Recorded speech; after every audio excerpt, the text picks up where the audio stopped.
Je vous remercie, Monsieur le Président, mes très chers collègues. En ce jour où nous sommes ici réunis, notre Assemblée nationale a rendez-vous avec l'histoire. Elle a rendez-vous avec l'histoire parce qu'il nous est demandé de poser un acte grave et solennel en enlevant l'immunité parlementaire d'un collègue député. Serions-nous, mes chers collègues, à la hauteur de la gravité de l'acte qu'il nous a été demandé de poser? Je l'espère. Je prie sincèrement que nous puissions être à la hauteur de la gravité et de la solennité de l'acte qui nous a été demandé de poser.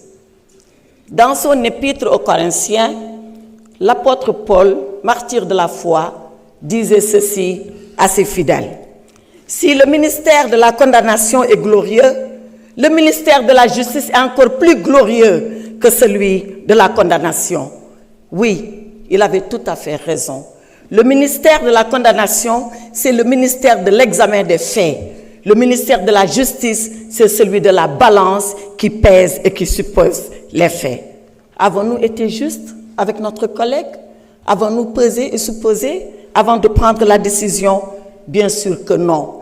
Avons-nous été justes avec Farba Ngom lorsque nous statuions sans dossier? Je le dis, je le répète et je le confirme. Oui, il m'a été transmis un dossier entre guillemets, 4 lettres de transmission sur des feuilles volantes. Si c'est ça un dossier, on est loin de l'idée qu'on se fait de notre mission. Avons-nous été justes vis-à-vis de notre collègue Mohamedou Ngom lorsqu'il a suffi 10 jours, samedi et dimanche compris, pour statuer dans la précipitation sur cette demande de levée de l'immunité parlementaire? Avons-nous été justes lorsque nous sommes juges le jour et procureurs impitoyables la nuit? Voilà ce qui s'est passé. Et voilà pourquoi, dans la longue histoire de notre Assemblée, pour la première fois, une demande de levée d'immunité parlementaire a suscité autant de débats, autant de controverses et autant de polémiques. Et pourtant, il nous faut décider.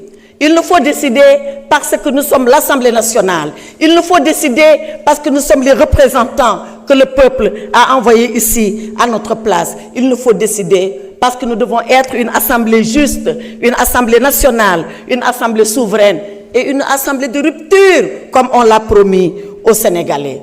Voyez-vous, Monsieur le Président, je m'en vais terminer sans presque plaider, sans presque vous dire ce que nous devons faire pour notre honorable collègue. Savez-vous pourquoi? Parce que notre honorable collègue n'a jamais voulu venir ici pour demander une quelconque protection.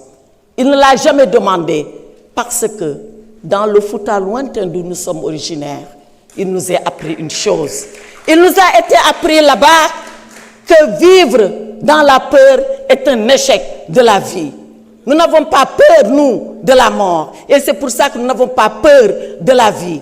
Et Mohamedou Ngom est prêt à affronter la vie parce qu'il sait qu'il va affronter un jour la mort. Sousi maya, huli maya, sous maya, minen ko dum min jangina, ko dum min gandi, ko dum min muynina, ko dum wala men bibbi futankobe.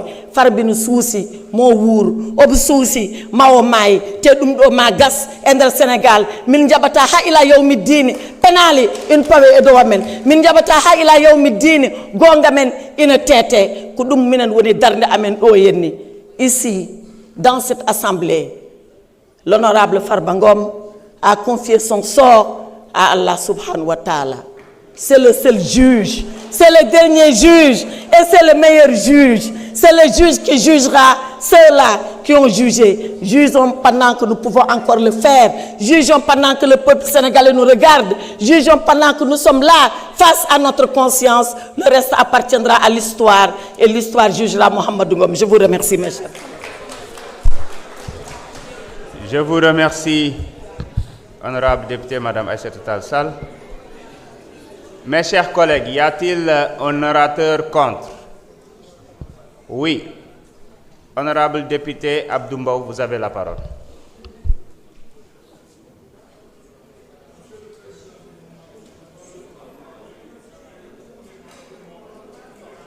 Vous avez dit que vous n'avez pas le droit de parler.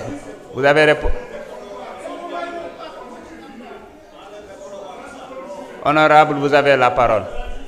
Respectez au moins votre collègue qui doit prendre la parole. S'il vous plaît, s'il vous plaît, s'il vous plaît, s'il vous plaît.